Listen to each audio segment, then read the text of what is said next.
Welcome to Mekhala house. ये design AC cotton में रहेगा, मशीन मेड। और इसका डिज़ाइन का पैटर्न देखिए ऐसा रहेगा। और ये सूता का वर्क किया हुआ है, साथ में वाइट मीना है इसके। देखिए ये डिज़ाइन रहेगा। इसका पल्लू आएगा।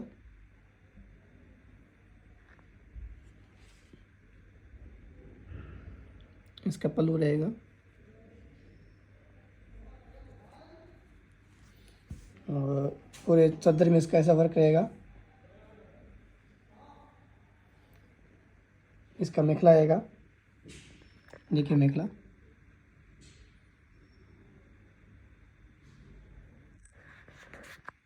इसका चादर रहेगा। और डिज़ाइन का लुक कैसा रहेगा, देखिए डिज़ाइन रहेगी ऐसे।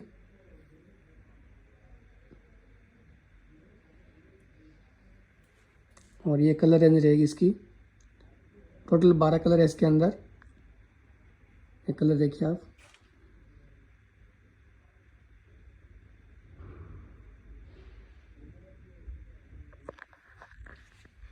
देखिए कलर।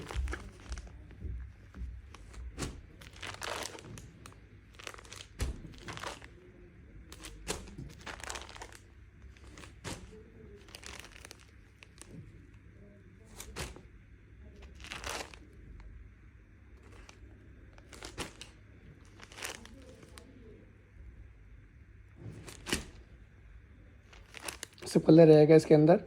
और नीचे व्हाट्सअप नंबर दिया हुआ है, होलसेल के लिए कांटेक्ट कीजिए और आपको सीओडी मिल जाएगा। तो देखिए सब कलर रहेंगे इसके अंदर। टोटल 12 कलर है इसके अंदर। देखिए